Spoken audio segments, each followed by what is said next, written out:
Welcome to PTI, boys and girls. We will get to Florida beating Houston for the men's national title in a moment. But we begin today with the Denver Nuggets firing head coach Michael Malone and deciding not to renew the deal of GM Calvin Booth just 3 games shy of the postseason.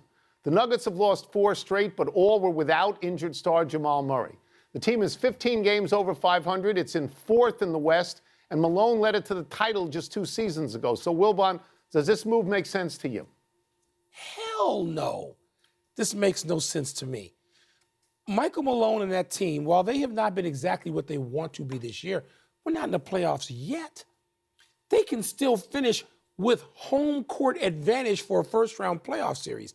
They still have the guy that I think, while I'm not voting for MVP, I think he's the best player in the world, and that's Nikola Jokic. Tony, it only makes sense if Jokic has somehow gone to ownership and said, Malone and I aren't getting along. And that doesn't seem to be his MO. Maybe that will trickle out in the next couple of days and we'll go, aha.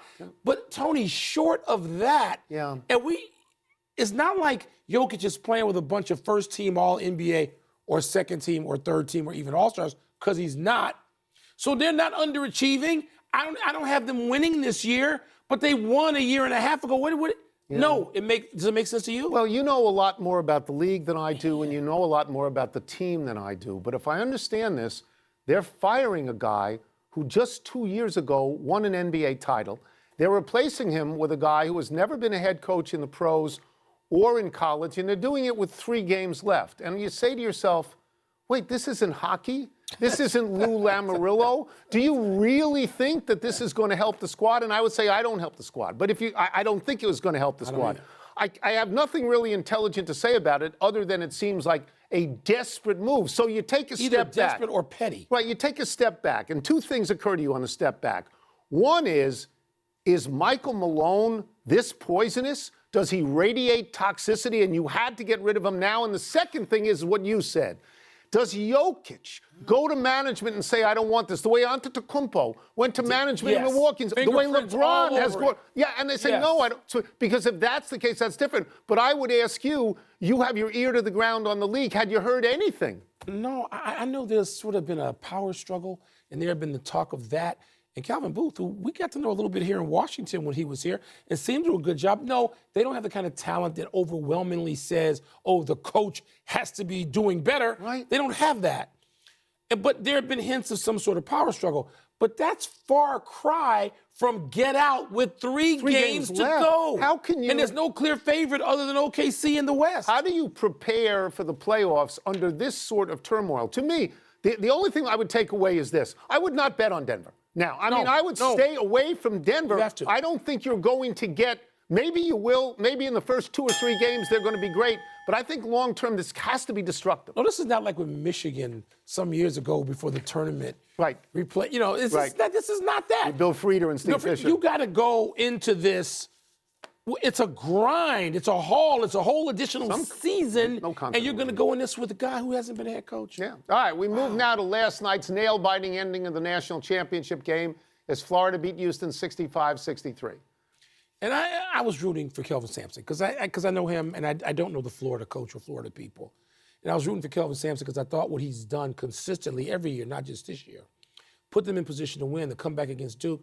And people get carried away, though. Part of my reflections have to do with reactions and overreactions. And even some of the great analysts. And they act like these games are choreographed. And they're not. They're sports. And they're kids. And they make mistakes. And sometimes the defense smothers you and confuses you and bewilders you.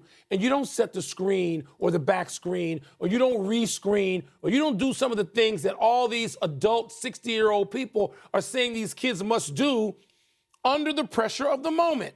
Houston didn't get it done. I know they feel bad about that. I feel bad for them. But Florida has, time and time again, they performed under that pressure, and they won. So kudos to the Gators. Yeah. So I believe that Houston gagged in the way that Duke gagged. Very similar. I believe Kelvin Sampson failed in the way that John Shire failed. A little bit more surprising because Kelvin Sampson is older and his team is more experienced. Duke could not inbound the ball. Houston could not get a good shot.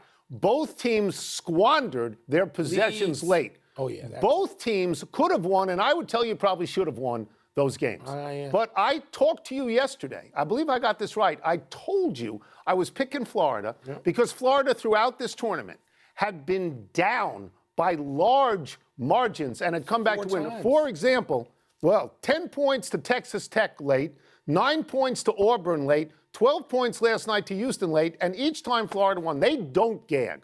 Okay, a team last night, they played a team last night, a great defensive team, a team with tremendous experience, and a team that has lived all year in close games and won them, and they beat them. But you know what? So I would congratulate them. No doubt.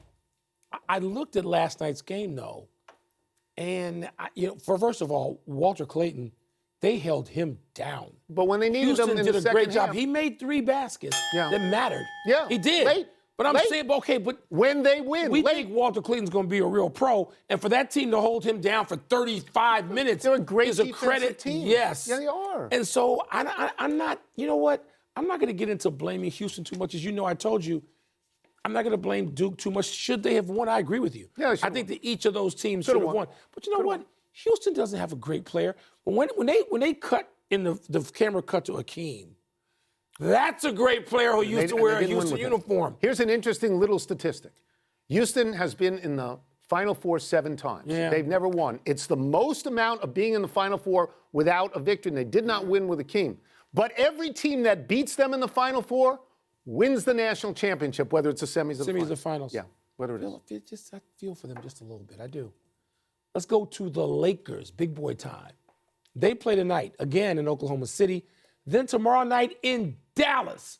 Luka's first game back there since the trade.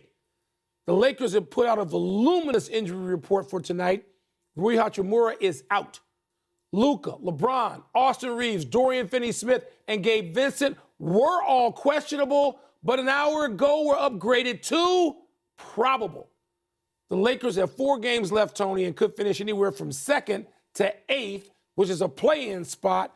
So given this precarious circumstance, should the Lakers have everyone on hand in these next 2 games with a playoff spot somewhere at stake? So our local team, at least my local team, because you root for the Bulls, my local team is the Wizards. And when they're on TV, I drop in for 4 or 5 minutes every once in a while because they're trying to lose. Right. Utah is trying to lose. Yes. Philadelphia is trying to lose. So I'm attuned to teams that are trying to lose. I believe that the Lakers would be content to lose this game if they could win tomorrow night in Dallas. I believe that this is strategic to a degree. I believe that the Lakers know that their best chance to win is in Dallas against Dallas because, and I believe this, Oklahoma City is going to beat the Lakers because of what happened a couple of nights ago. I don't care who the Lakers play. The Lakers are not going to win that one. Right. So if you can give your better players some rest and make a back-to-back, not a back-to-back, not an onerous back-to-back, I personally would do that. Now, there's risk involved, Mike, because Dallas could be way up for this game tomorrow night. I mean, Dallas could say this is a way to salvage a small parcel of this season and this awful trade that we made. Might be the first time, if they win, that the general manager doesn't get booed in his own home stadium. So I believe, Mike, that actually the Lakers would be better off playing anybody else anywhere else. Because this one's going to be on Luka. I'd like to disagree with you on this, but I don't. I was even thinking about it. So Sunday, I'm sitting there watching some of the Laker-Oklahoma City game in disbelief. Yeah. And I'm thinking at halftime, when it's a 24-point Laker lead, I thought, okay, how are they going to handle the next game? Because I don't believe they're going to sweep Oklahoma City in Oklahoma City. No, they're not. And Oklahoma City has nothing to play for but pride, and they're young, and they probably hate the Lakers, and they don't want to have this at home, and they and their coach don't want to go into the playoffs like this, where it looks like they're tanking or troubled. And so I'm with you, Tony, and it's a tough call. Like, how do you make this call? Do you wait and see how the Lakers are performing at halftime tonight? If you're J.J. Redick and you say, you know what? No. I'm going to rest some people because we can't have a back-to-back for real in Dallas. I back off because it's easier to beat Dallas than it is Oklahoma City. Yeah. Given what happened 3 or 4 days ago. Yeah. That's a different deal. The big finish. Let's do it. Donovan Mitchell's out against the Bulls tonight after rolling his left ankle. Is that cause for concern? If you're Cleveland, you're 6-6 in the last 12. You could get the Bulls in the first round, too. I know it seems like a walkover. I don't know. The Reds snapped the Giants' 7-game winning streak. Your thoughts? My first thought is that once you get into first place in that division, you lose. You know, that it's going to go around and around with the Padres and the Dodgers. It's fun to watch. Giants. Olivia Miles is leaving Notre Dame for TCU, and South Carolina landed Tanaya Latson from FSU. Bigger deal. Miles replaces Haley Van Lith. Latson led the country with 25 points per game. They're both huge deals. So you pushed. You pushed. I'm pushing. Okay, just to make sure. The Jets snapped the Blues' 12-game winning streak. I had that. You did. But I had Florida. I had Florida over Houston for the reasons that I've explained earlier in the Yes, show. you did. Which is the bigger deal? Well, Florida. Winnipeg. Florida over Houston. Stop. Last one. The Sixers lost their 12th in a row last night. Defend this tank job. We know there's a kid named Cooper Flagg at the end of the rainbow. Yes. And I now think, having watched the tournament, even though he missed the last shot, I think he's worth tanking for. I do. We're out of time. We will try and do better the next time. I'm Tony Kornheiser. He looked good in that deeper red, though, in the Midwest. I'm Mike Wilbon. Same time tomorrow, Knuckleheads. You got him at the Bulls? You can get the PTI podcast on the app or Apple Podcast. You know what's coming You have next. Cooper Flagg for the Bulls? If the Bulls don't win the play-in, they go into the lottery. And then, I'm just saying, we got Derrick Rose like that.